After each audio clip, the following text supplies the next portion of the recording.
მოგესალმებით, ჩვენ Mercy Corps-ის პროგრამის უსაფრთხო ონლაინი, უსაფრთხოების ხელშეწყობა და ქალთა გაძლიერება ციფრულ ეკონომიკაში მხარდაჭერით ვაგრძელებთ ვიდეო პრეზენტაციების ციკლს და ამ პრეზენტაციის თემა მომზადებულია თქვენს მიერ გამოგზავნილი კითხვების მიხედვით, რომლებიც ეხებოდა კარტოფილის და კომპოსტოს მოყვანის ფინანსურ ხარჯებს 1 ჰექტარ ფართობზე, ანუ ხარჯებთან დაკავშირებით იყო დასმული კითხვები და შესაბამისად მომამზადეთ ხარჯსაღრიცხვები ამ ორი კულტურის ხარჯსაღრიცხვები მიმდინარე პერიოდის, ანუ ამ პერიოდის 2025-2026 წლების საბაზრო ფასების გათვალისწინებით. აქვე შეგახსენებთ, რომ ამ პროექტის ფარგლებში თქვენ კვლავ შეგიძლიათ ვიდეოს ქვემოთ კომენტარებში დაგვიტოვოთ კითხვები სასოფლო-სამეურნეო კულტურების მოვლასთან დაკავშირებით, მათ შორის იგივე ვთქვათ, სხვა კულტურების წარმოების ხარჯებიც თუ გაინტერესებთ, მოგწერეთ და მომდევნო პრეზენტაციას თქვენი კითხვების მიხედვით მომამზადეთ. კითხვები ასევე შეგიძლიათ მოგწეროთ ასოციაციის ელექტრონულ პოსტაზე, რომლის მისამართიც მითითებულია ამ ვიდეოს აღწერილობაში. გადავალ უშუალოდ დღევანდელი პრეზენტაციის თემაზე, ანუ ხარჯსაღრიცხვებზე და დავიწყებ კარტოფილის კულტურით. ესე იგი, როგორც ხედავთ, 1 ჰექტარზე კარტოფილის წარმოების სრული ერთიანი ღირებულება შეადგენს 25350 ლარს. ეს არის თანხა, რომელიც ჩვენ დავითვალეთ და ასევე პრეზენტაციის ამ გვერდზე მოცემული მაქვს ხარჯების პროცენტული გადანაწილება და ამ პროცენტული განაწილებიდან ჩანს, რომ ხარჯების თითქმის ნახევარი მოდის ხარისხიან სარგავ მასალაზე. ეს გამოწვეულია იმით, რომ ჯერ 1 ჰექტარზე სარგავი მასალა, ბევრი სარგავი მასალაა საჭირო და გარდა ამისა, კარგი ხარისხის ელიტური სარგავი მასალა საკმაოდ ძვირი ღირს.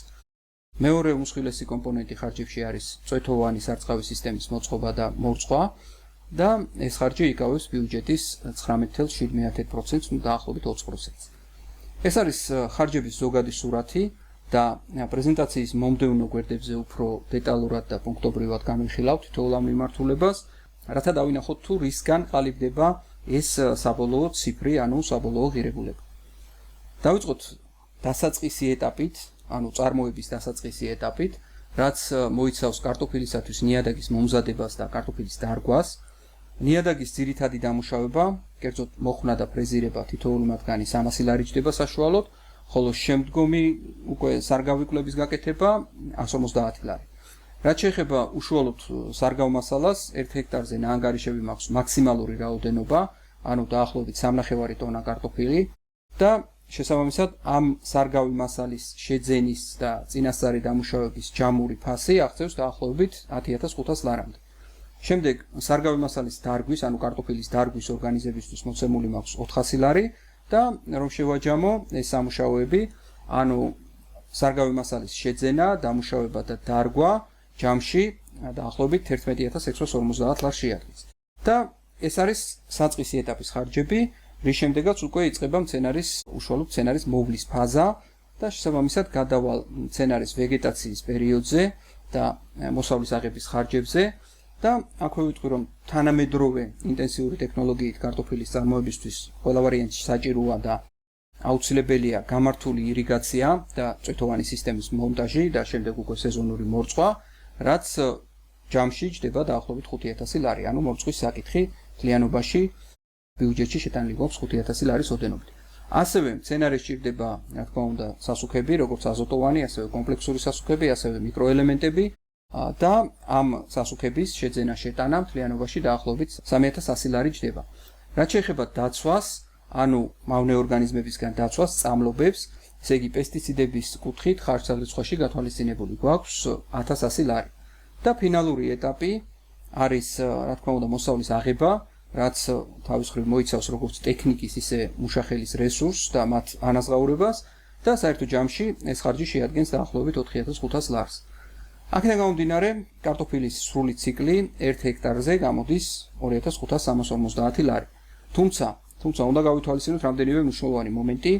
პირველ რიგში ის, რომ ეს 25350 ლარი არის პირველი წლის მაქსიმალური ბიუჯეტი და პრეზენტაციის მომდევნო გვერდზე ნაჩვენები მაქვს თუ როგორ იკლებს ეს თანხა მეორე წლიდან და ასევე როგორ შეგვიძლია ხარჯების კიდევ უფრო შემცირება.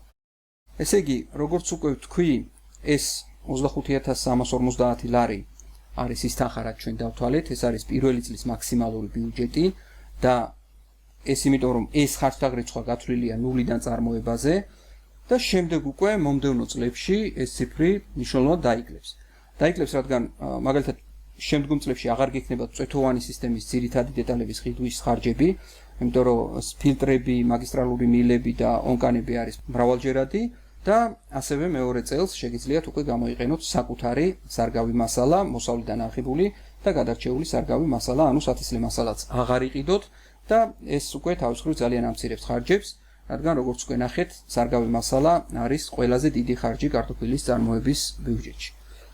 ასევე უნდა ითქვას, რომ პრეზენტაციაში მოცემული ეს ბიუჯეტი არის მაქსიმალურთან მიახლოვებული საორიენტაციო ხარჯები და რეალური ციფრები ყოველთვის რა თქმა უნდა დამოკიდებულია უშუალოდ თქვენს ნაკვეთზე არსებულ სიტუაციაზე, ნიადაგის მდგომარეობაზე, წყლის რესურსების ხელმისაწვდომობაზე, ასევე ადგილზე არსებულ ფასებზე და სხვა მრავალ გარემოებაზე და ამიტომ ეს ბიუჯეტი არ უნდა ჩავთვალოთ უცვლელ და აბსოლუტურ თანხად, პირიქით ეს არის საორიენტაციო ბიუჯეტი უფრო მაქსიმალურთან მიახლოვებული.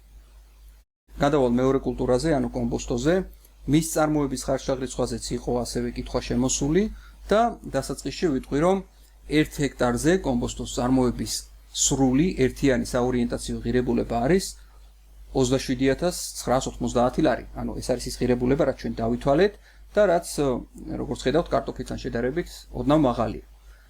კომბოსტოს შემთხვევაში ხარჯების სტრუქტურაც არის განსხვავებული, ანუ კომბოსტოს შემთხვევაში ყველაზე უფრო დიდი ნაწილი, ბიუჯეტის ყველაზე უფრო დიდი წილი, 30-31% მიაქვს სასუქების შეძენას და შეტანას, რადგან კომბოსტო, როგორც მცენარე, საკვები ელემენტების მიმართ საკმაოდ მომთხოვნი მცენარეა და ასევე მნიშვნელოვანი წილი უჭირავს სათესლე მასალას და ჩითილების გამოყვანას, სათესლე მასალის შეძენას და ჩითილების გამოყვანის ხარჯებს. მომდევნო გვერდებზე, ანუ პრეზენტაციის მომდევნო გვერდებზე ეს ციფრები უფრო დეტალურად მაქვს მოცემული.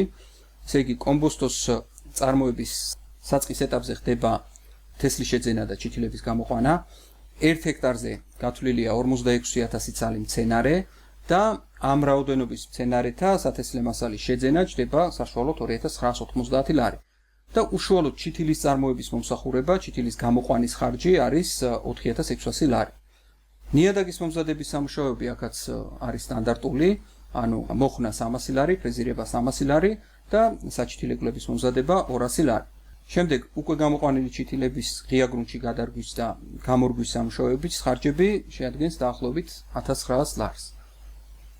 გადავიდეთ კომბოსტოს მოვლის ყველაზე ინტენსიურ ნაწილზე, ანუ როგორც უკვე ვთქვი, მცენარის კვება და სასუქების კომპონენტი, სასუქების ხარჯები კომბოსტოს შემთხვევაში მაღალია და შეადგენს 8500 ლარს.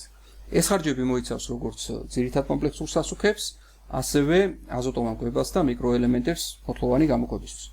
მორწყვასთან დაკავშირებით, ესე იგი, წვეთოვანი სისტემის მოწყობა და მორწყვა კარტოფილის მსგავსად აქაც საშუალოდ 5000 ლარი ჯდება და მცენარეთა დაცვის საშუალებები, ანუ პესტიციდები საჭიროებს დაახლოებით 1200 ლარს.